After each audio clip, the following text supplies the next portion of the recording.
Hello students, welcome to अभिज्ञान गुरुकुल। और आज हम स्टार्ट कर रहे हैं अपना क्लास 11 का एक न्यू टॉपिक अकाउंटिंग इक्वेशन। यहाँ से हमारा अकाउंटिंग का प्रैक्टिकल स्टार्ट होता है। इससे पहले आपने थ्योरी चैप्टर्स पढ़े होंगे। अकाउंटिंग इस लेक्चर में हम ये पढ़ेंगे कि अकाउंटिंग इक्वेशन होता क्या है, इसका ये इक्वेशन किस तरह से बना है, और इसको फिर हम एक प्रैक्टिकल एग्जाम्पल के साथ भी समझेंगे। तो आप लास्ट तक बने रहिए इस वीडियो में। अब स्टार्ट करते हैं, हम चलते हैं अपने टॉपिक पर। अकाउंटिंग इक्वेशन होता क्या है? तो accounting equation is a mathematical expression based on a dual aspect concept of accounting. Dual aspect concept क्या होता है बच्चों? तो आपने ये अकाउंटिंग कॉन्सेप्ट में पढ़ा होगा।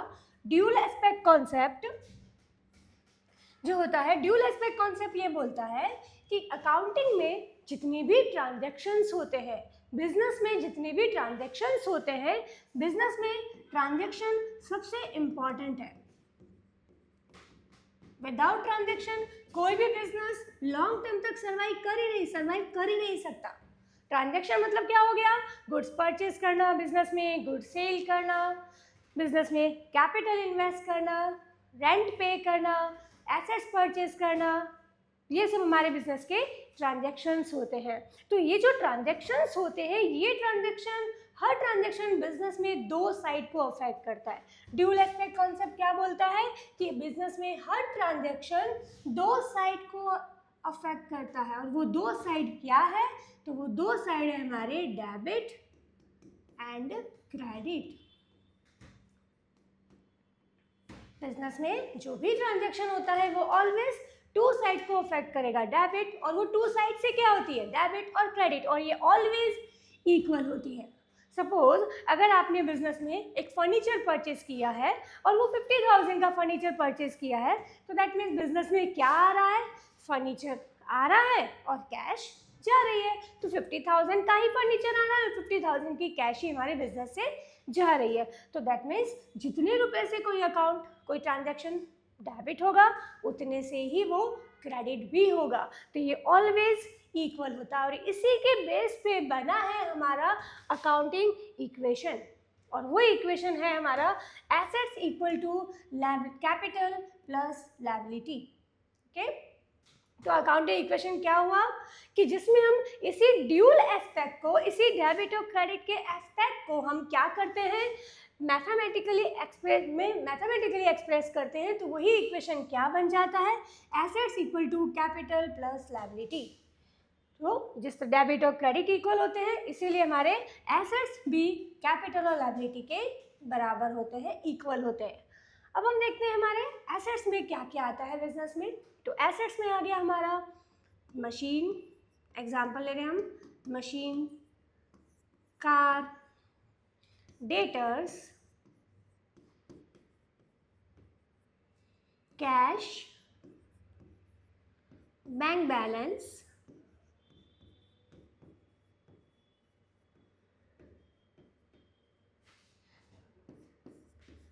प्रीपेड एक्सपेंसेस,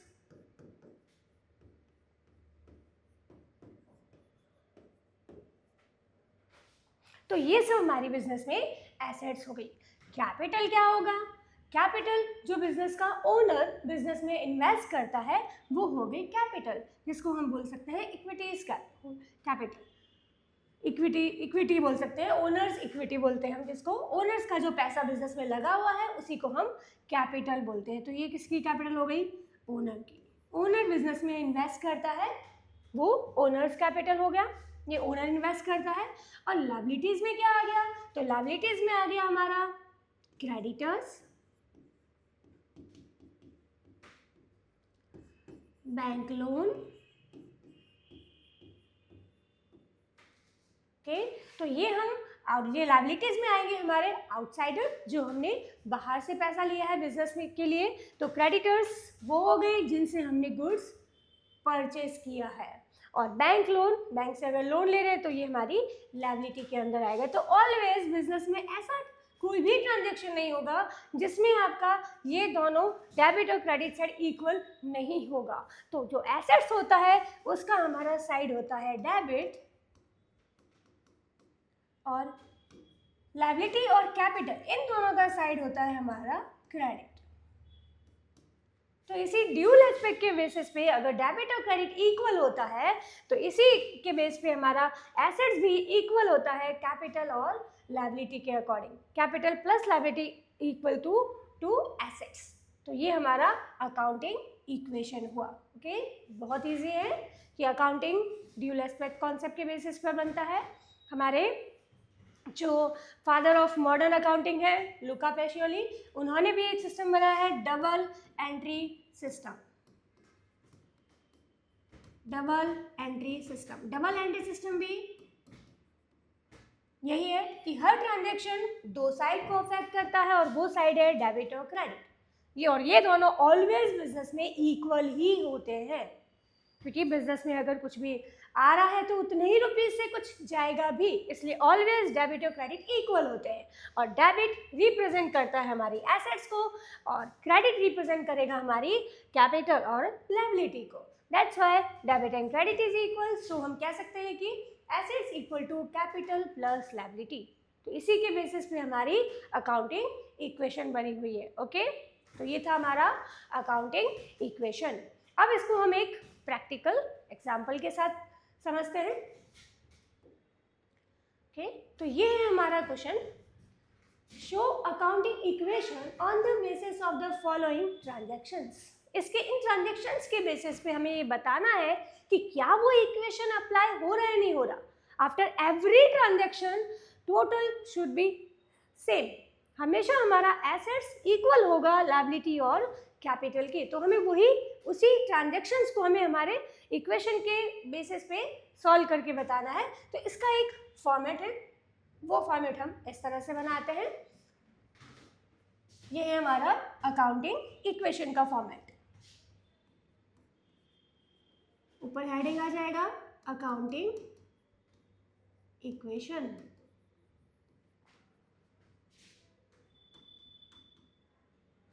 ओके, अब इसका फॉर्मेट क्या हो गया, तो क्वेश्चन के अकॉर्डिंग हम देखते हैं। तो देखो, serial number, transactions, assets equal to liability plus capital, ये हमारा इक्वेशन हो गया। अब क्वेश्चन के अकॉर्डिंग डिसाइड करेंगे कि हमारे पास कौन कौन सी एसेट्स में कौन कौन से कॉलम बन सकते हैं और लायबिलिटीज में कौन कौन से कॉलम बनेंगे। तो फर्स्ट ट्रांजैक्शन था हमारा, Sunil started business with cash ₹1 lakh. Sunil ने 1 लाख रुपए से बिजनेस स्टार्ट किया। तो अब बिजनेस स्टार्ट किया तो मतलब बिजनेस में क्या आ रहा है, कैश आ रही है। ठीक है, और कौन दे रहा है ये, सुनील। सुनील कौन हो गया, बिजनेस का ओनर। तो बिजनेस का ओनर बिजनेस में जो कुछ भी इन्वेस्ट करता है वो सब बिजनेस के लिए क्या हो जाता है, कैपिटल। तो दैट मीन्स आपको हर ट्रांजैक्शन के बाद ये बताना है कि वो हमारे एसेट्स, लायबिलिटी और कैपिटल को किस तरह से अफेक्ट कर रहा है। ओके, कितना अमाउंट था, 1 लाख रुपीज। ओके, तो यहाँ पर हम लिखते हैं ओके, 1 ट्रांजैक्शन हुआ हमारा, स्टार्टेड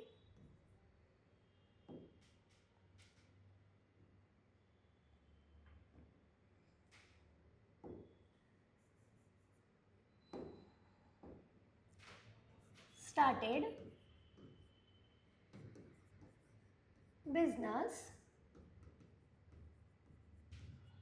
with cash। ओके, तो ये ट्रांजैक्शन एसेट्स को कैसे अफेक्ट कर रहा है और लायबिलिटी और कैपिटल को कैसे अफेक्ट कर रहा है। तो बिजनेस जब स्टार्ट किया है 1 लाख रुपए से, तो बिजनेस में क्या आ रहा है, कैश आ रही है।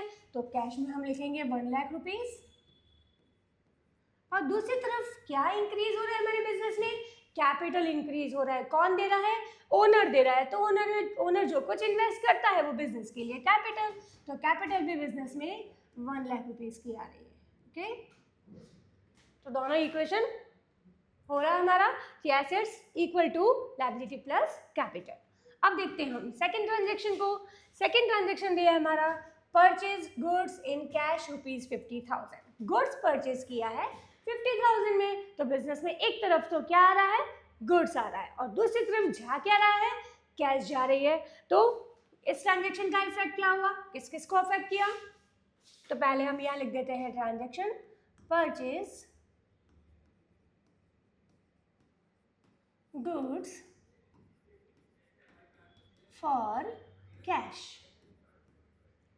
तो एक तरफ तो बिजनेस में से क्या जा रहा है, कैश जा रही है, तो हम कैश में से ये 50,000 माइनस करेंगे।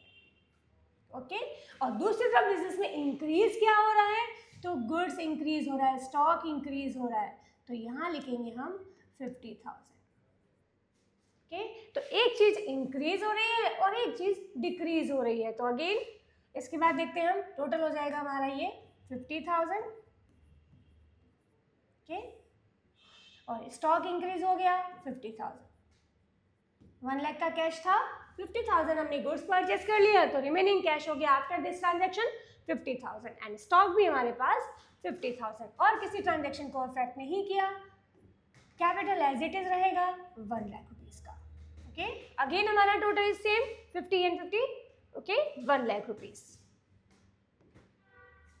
थर्ड ट्रांजेक्शन दिया हमें, purchase furniture from MS Samrat furniture ₹20,000। हमने फर्नीचर परचेज किया है और ये है शॉप का नेम मिस सम्राट फर्नीचर से। तो सम्राट फर्नीचर से हमने अगर शॉप परचेज किया है फर्नीचर, तो दैट मीन्स हमने कैसे परचेज किया है, हमने क्रेडिट पे परचेज किया है यहाँ पर, दैट मीन्स हमने उनको पेमेंट नहीं किया। तो यहाँ पे कौन कौन से दो ट्रांजेक्शन अफेक्ट, क्या क्या अफेक्ट हो रहा है हमारे यहाँ पर, तो देखो फर्स्ट हमने क्या किया है, फर्नीचर परचेज किया है, मतलब एसेट्स परचेज किया है। एक तरफ तो हमारे बिजनेस में एसेट्स इंक्रीज हो रहा है, और दूसरी तरफ किससे परचेज किया हमने, सम्राट फर्नीचर से। तो सम्राट फर्नीचर्स हमारे लिए कौन हो गए, क्रेडिटर्स। क्रेडिटर मतलब लायबिलिटी, उन्हें हमें पे करना है, तो लायबिलिटी भी इंक्रीज हो रही है, हमारे क्रेडिटर्स भी इंक्रीज हो रहे हैं। ओके, तो अब देखते हैं अमाउंट कितना था, 20,000। ओके, तो यहाँ लिखते हैं हम third transaction, purchase furniture. Okay, अब फर्नीचर हमने परचेज किया है 20,000 का, तो एक तरफ तो बिजनेस में ये फर्नीचर का हमने कॉलम इसीलिए बनाया था, 20,000 का फर्नीचर इंक्रीज हो रहा है, दूसरी तरफ हमारे क्रेडिटर्स भी इंक्रीज हो रहे हैं 20,000 से। ओके, अगेन देखते हैं आफ्टर दिस ट्रांजेक्शन क्या चेंजेस आया, तो हमारी कैश एज इट इज 50,000, हमारा स्टॉक भी एज इट इज 50,000, फर्नीचर हो गया हमारा 20। आप देखेंगे हमारी टोटल कितनी हो गई, 1,20,000 हमारी एसेट साइड की total, liability 20,000, capital same 1 lakh rupees, तो अगेन टोटल इज सेम 1,20,000। तो इक्वेशन फॉलो हो रहा है, assets equal to liability plus capital. Business में आपको कोई भी ट्रांजेक्शन ऐसा नहीं मिलेगा जो इस इक्वेशन को फॉलो नहीं करता, कंप्लीट नहीं करता। Now next, sold goods costing ₹25,000 for 35,000 against cash. Cash में आपने गुड सेल किया है। अब वो जो गुड्स हमने सेल किया है वो था कितना हमारे लिए, 25,000 का, कॉस्टिंग 25 की, उसको आपने 35,000 में सेल किया है। तो 35,000 में सेल किया, दैट मीन्स आपने प्रॉफिट पे सेल किया है, तो 10,000 रुपीज़ हमें कैश में ज़्यादा रिसीव हो रहे हैं। तो देखो क्या क्या इफेक्ट हुआ इससे, क्या क्या इंक्रीज या डिक्रीज हुआ। तो पहले हमारे पास क्या आया, कैश आई, कैश कितनी आएगी, 35,000 की कैश आएगी, इतना कैश इंक्रीज होगा।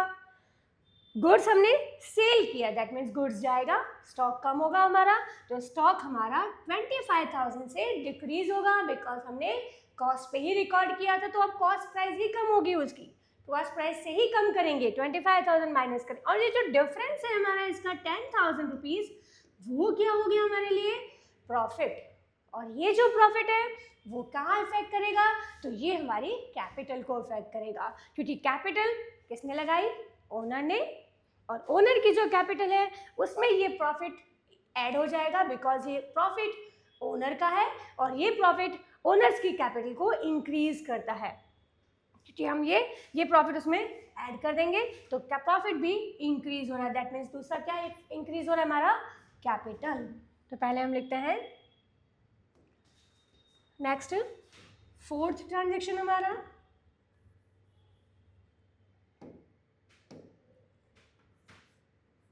Sold goods of costing 25,000 for 35,000।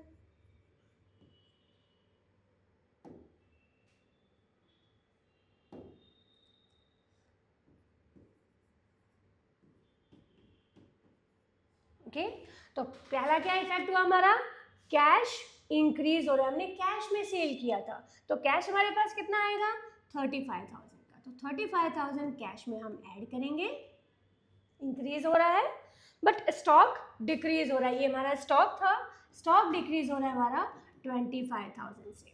Okay, furniture में कोई चेंजेस नहीं, क्रेडिटर भी इफेक्ट नहीं हुए, दूसरी तरफ क्या इफेक्ट हुआ हमारा, ये 20,000 रुपीज़ का प्रॉफिट, 20 नहीं सॉरी 10,000, 25 और 10, तो ये हमारा 10,000 का हमें प्रॉफिट हुआ, तो ये 10,000 का हमारा प्रॉफिट, ये हमारी कैपिटल को इंक्रीज कर देगा, ओनर्स की कैपिटल को इंक्रीज कर देगा। अब देखते हैं आफ्टर दिस ट्रांजेक्शन क्या चेंजेस आया, तो कैपिटल हो गई, कैश हो गई हमारे पास 85,000 की,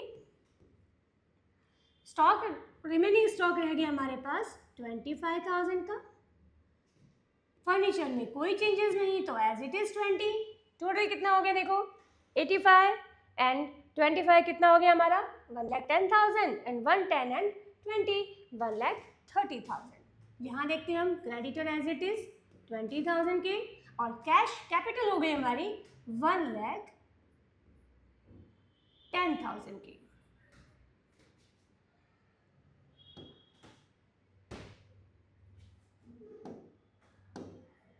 फिर 1,10,000 की हो गया यहाँ भी टोटल 1,30,000। तो अगेन हमारा equation assets equal to liability plus capital, assets भी 130 और लायबिलिटी प्लस कैपिटल भी 130।